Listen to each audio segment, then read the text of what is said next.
Hey there! We'd love for you to hit that subscribe button.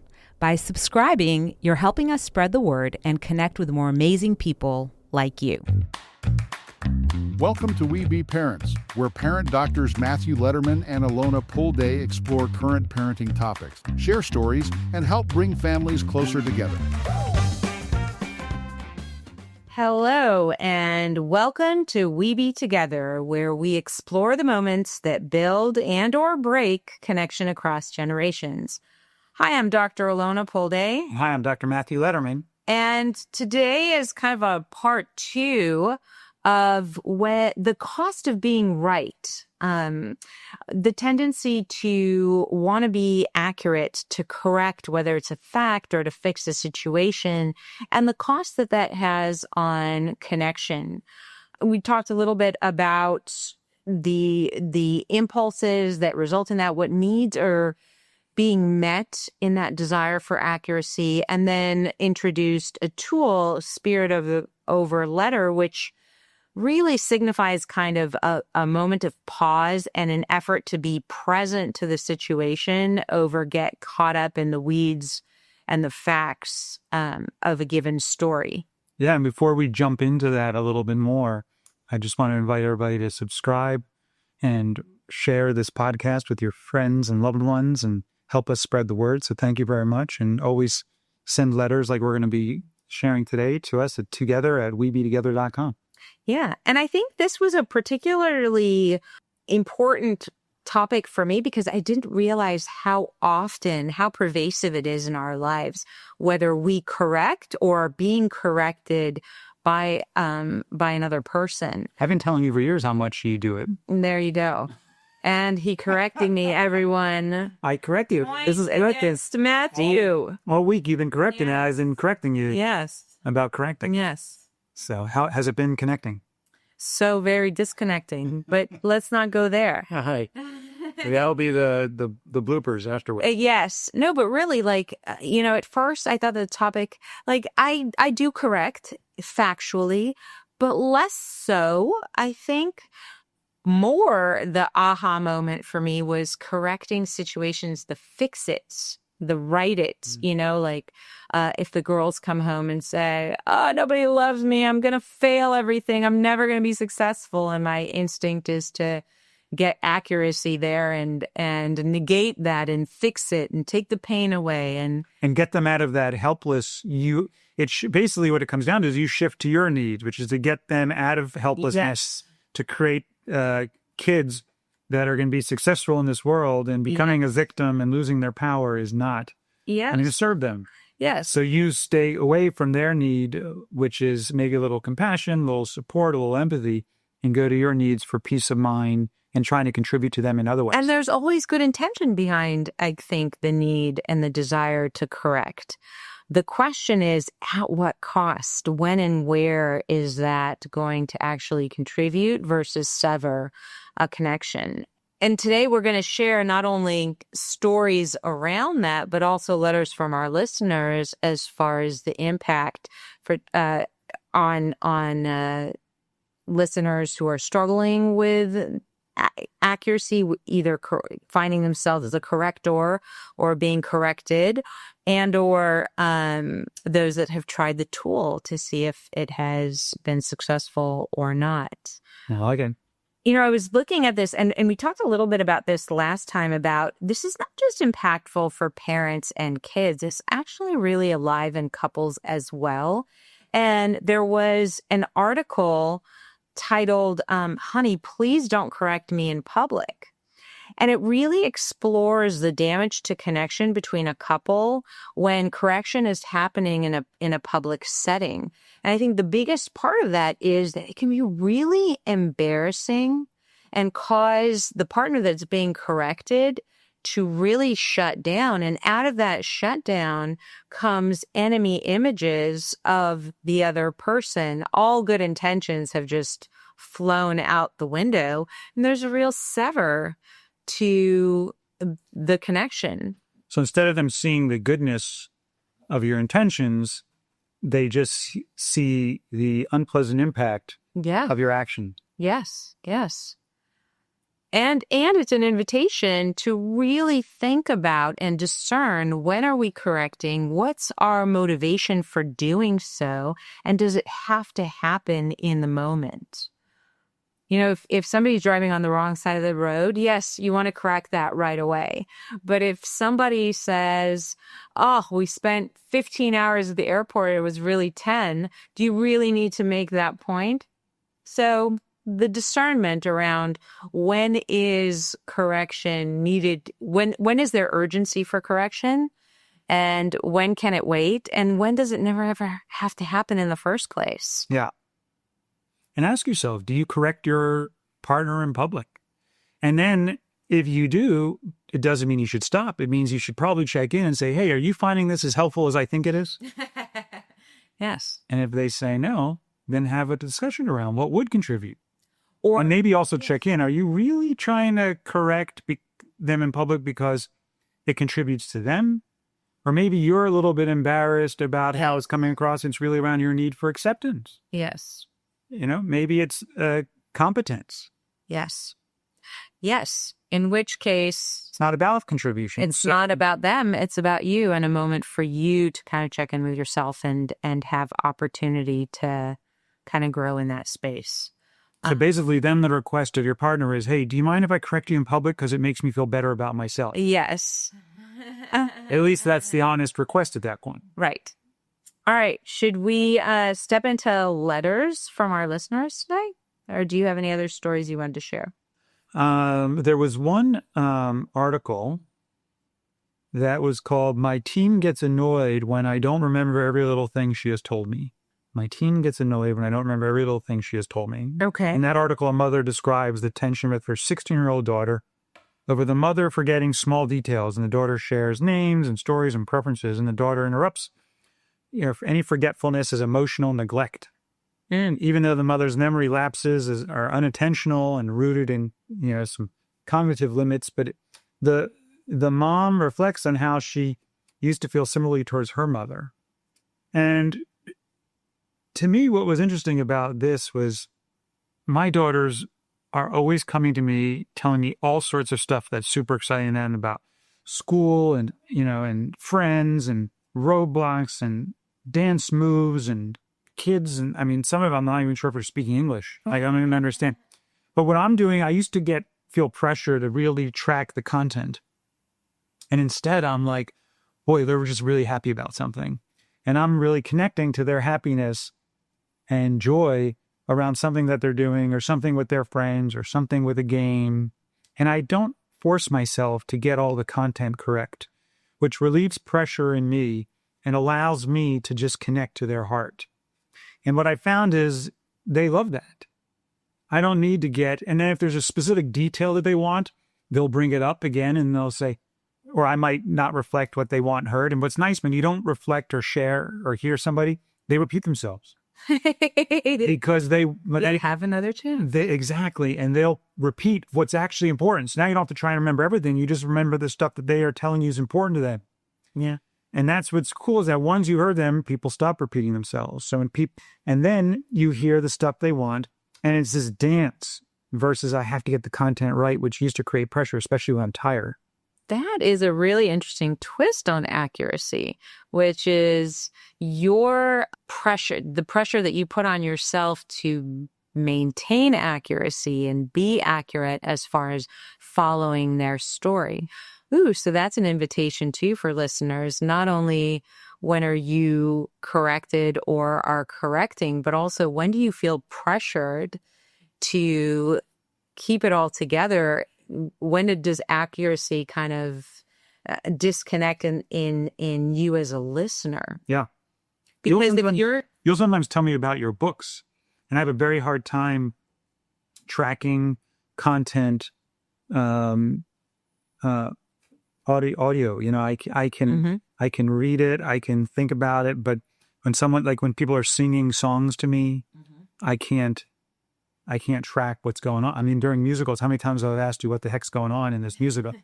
So when people are telling me stuff, I can't track the stories very easily, but I can hear like pieces of it, and I can hear the excitement, and and sometimes you'll like repeat the specific stuff. Like, can you imagine? And then you know what I mean? So it's very helpful. Yeah. Yeah.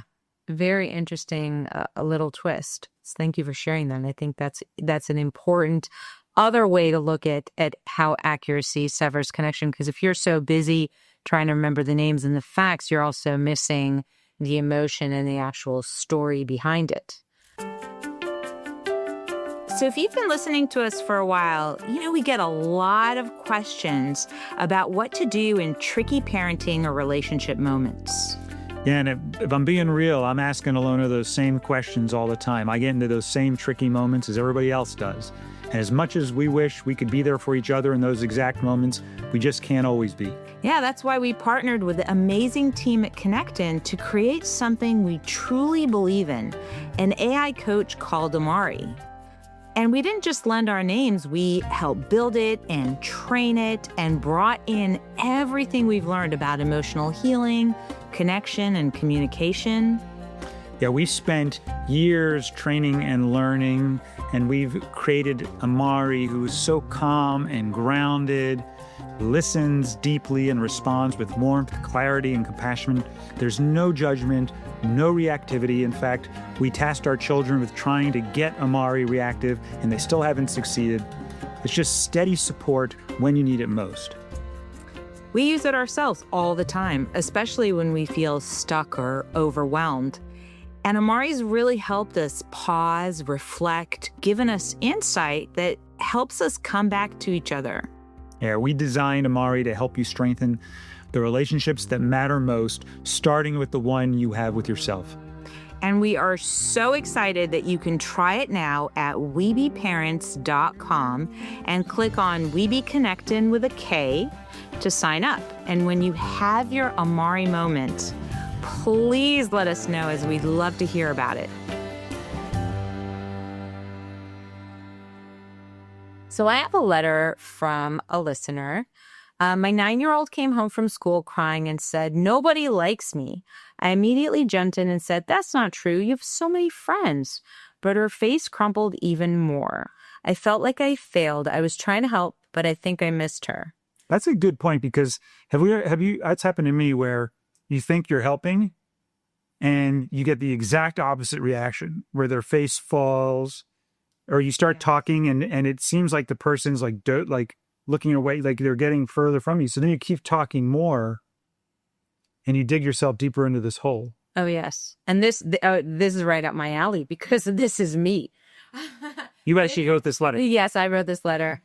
Yes, except it's my 11-year-old or 13-year-old. But yeah, I definitely feel that pain. I sympathize and empathize with that, because that writing reflex is my impulse for accuracy, is to take away the pain by saying, "Oh, that's not true. You're wonderful and you're so smart and and build them up," when really that's not what they're looking for. Something is bothering them. Their inner critic is active, and my just giving it an alternate reality is not offering them any relief or any support or any reassurance in that moment. Actually, it's not what they're looking for. So yes, that was a keen observation when the parent notices missing their child, because that is probably what happened. The child was reaching out for something else. There was a pain point there. There was an opportunity for curiosity around, "Ooh, what makes you say that today? What happened today?" Yeah, exactly. And I think as parents, it's helpful. To me, this was really comforting to remember or to realize, is that if our child needs us to tell them how wonderful they are to build up their self-esteem, then they don't have any. Mm-hmm. Self-esteem comes from within. So what'll be interesting when you connect with them in their pain is they naturally get to where they need to go.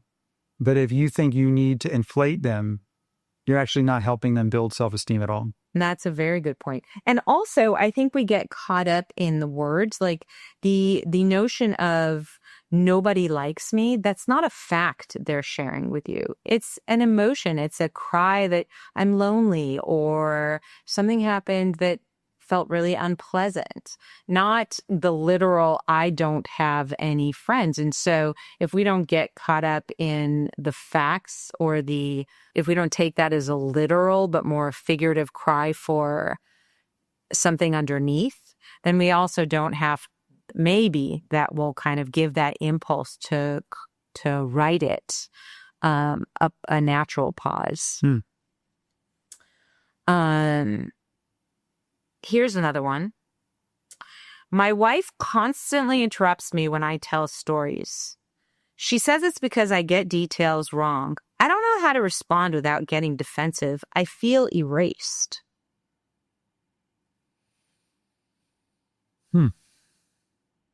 That makes a lot of sense. I mean,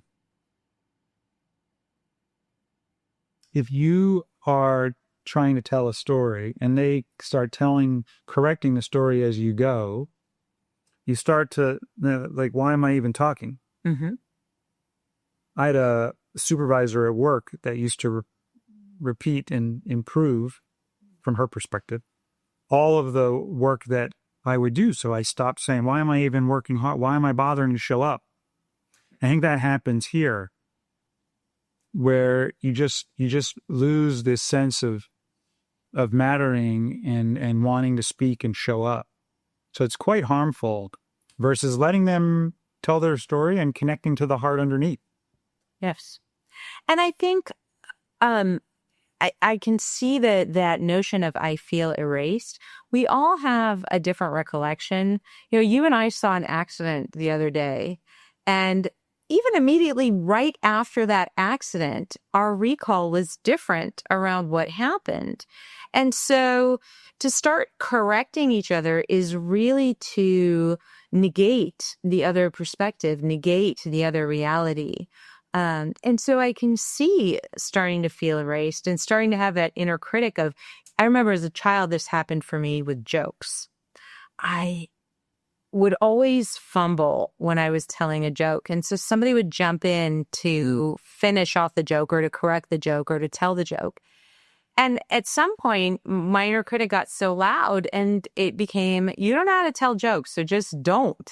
Let other people tell the joke. And even if I started telling a joke, if somebody jumped in, I'd say, oh, why don't you tell it better.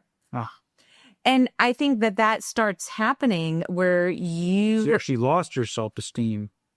Yeah. Instead of a lot of my confidence around that. Correct. And I think that happens often, where I'm not a good storyteller, or I always remember the details wrong, or I never get that right, or my memory sucks, or whatever it is that you start telling yourself as a result of these mini corrections, even if the intention is to help the other person by correcting the detail.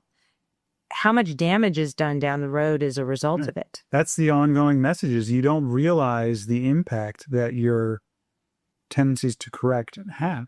Correct. Now, I do invite in this particular situation the partner to your wife is trying to meet a need, and it's my guess is that it's not meant to hurt you, it's meant to contribute to you.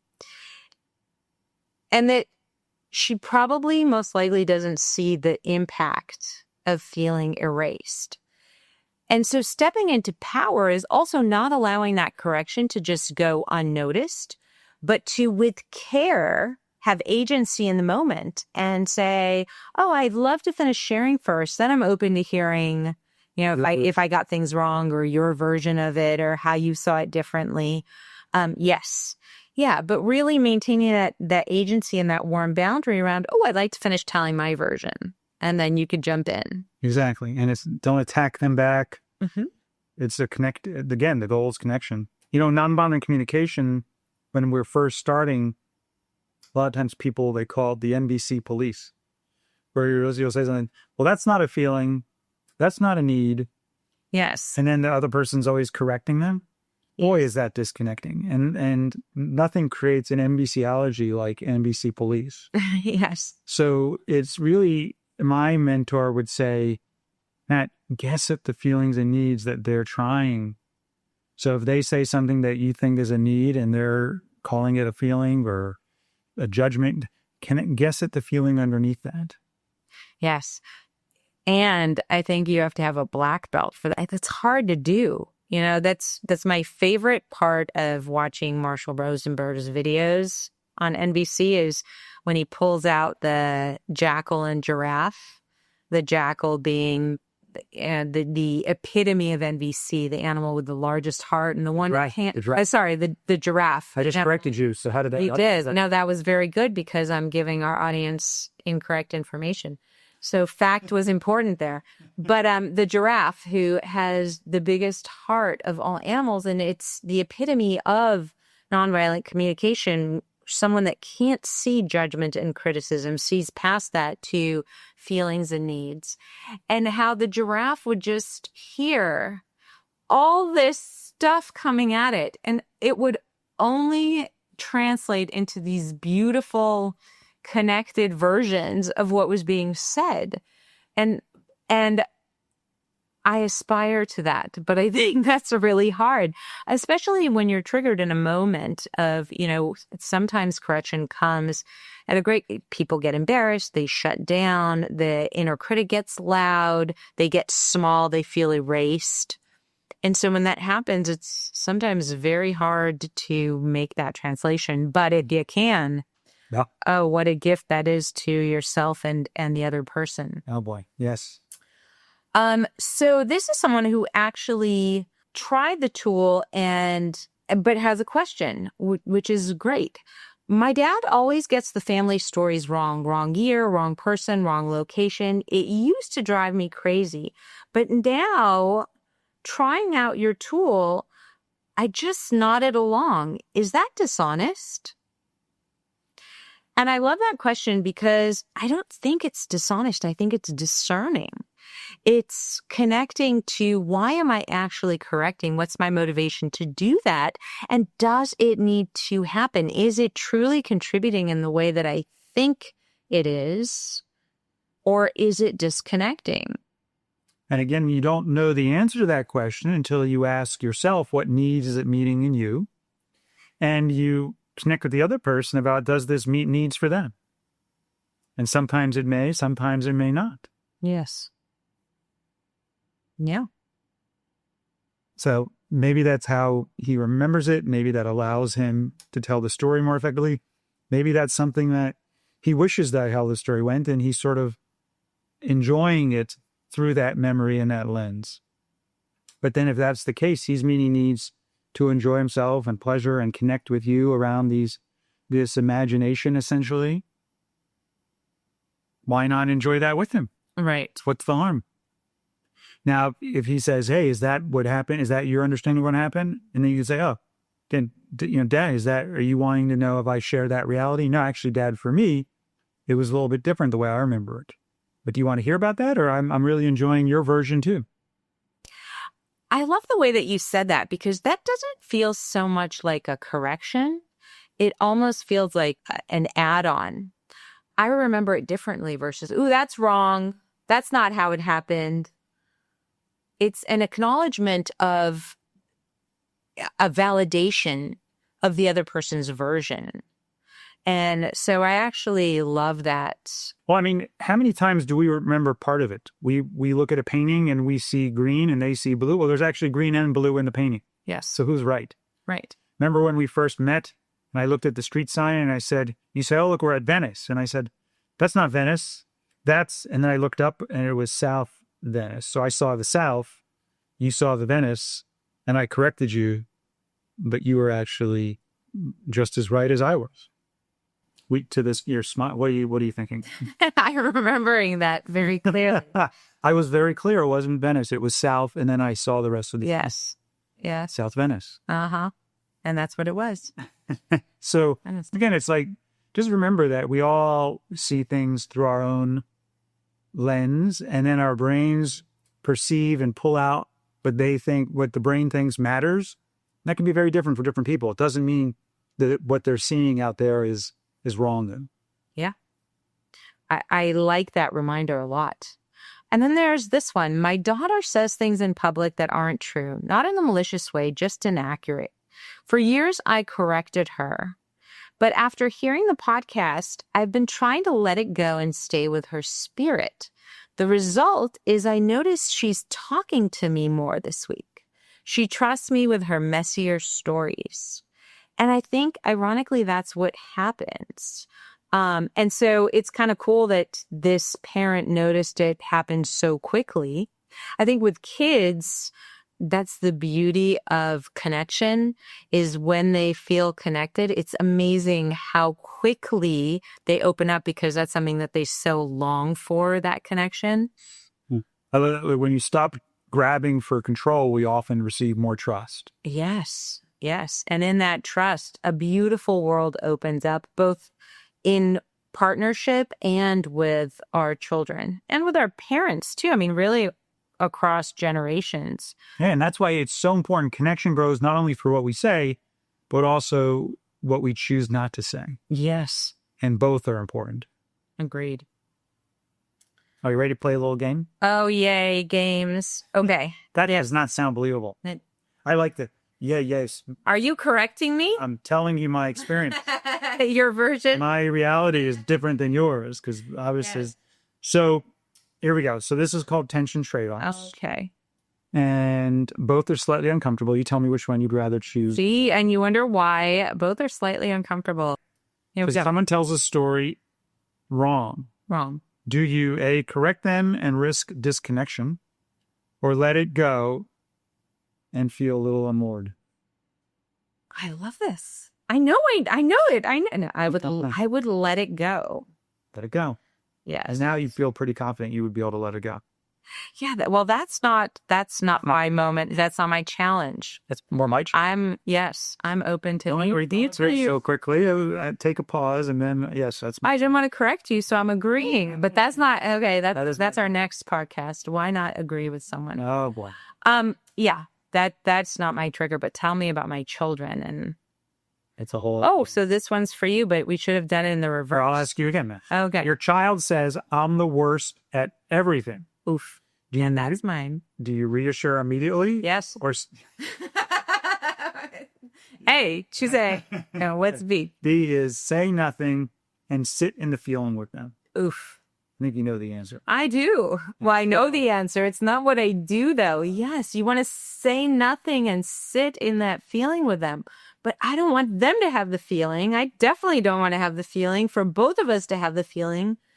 Oof. But yeah. Yes. And that's if we can get them comfortable being in this pain, it's actually contributing them. It's serving them. I know. That's what I'm saying. It's so beautiful. It's so hard. Their resilience. And they realize, oh, this is just unpleasant feelings. We're good. I know what to do. Mom sits in these feelings with me all the time.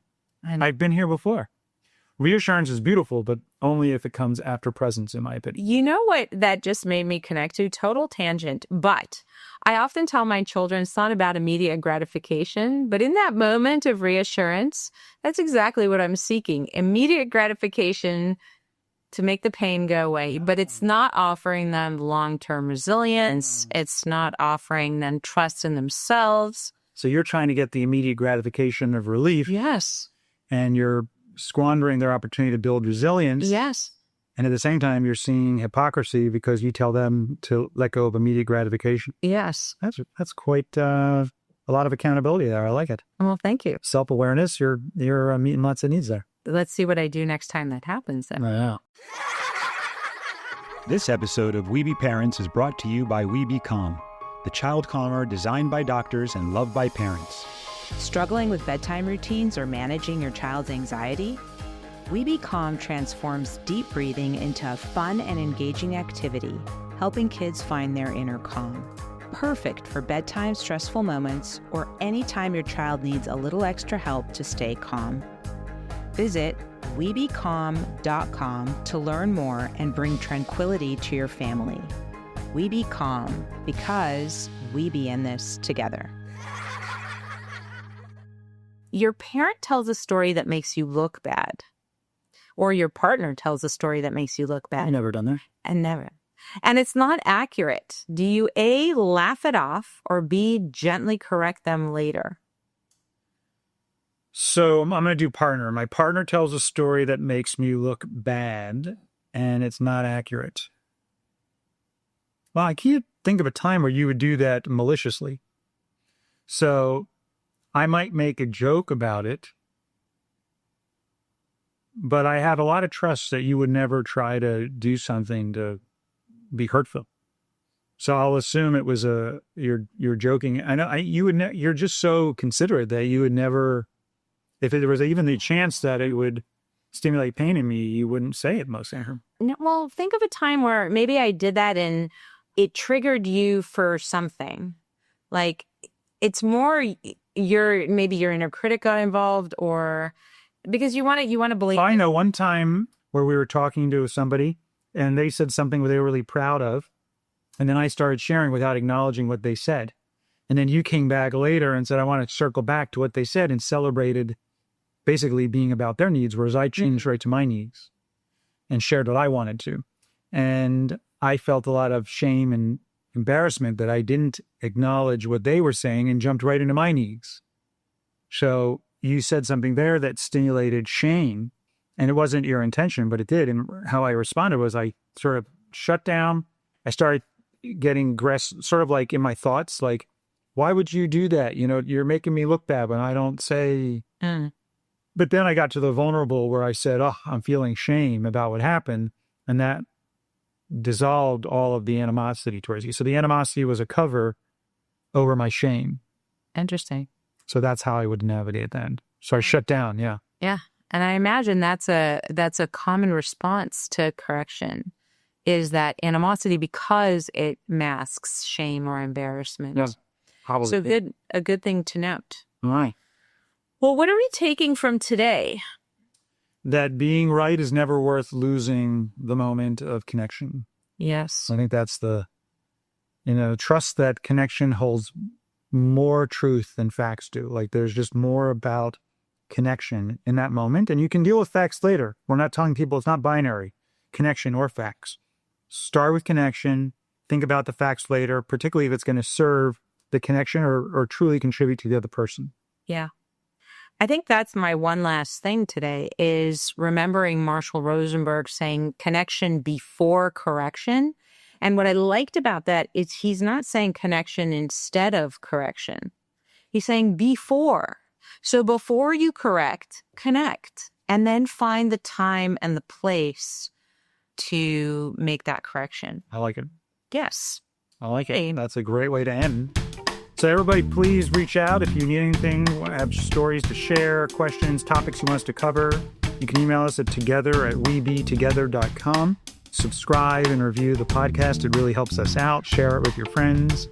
And we're excited to talk to you next week on another episode. Thank you, everyone. Bye.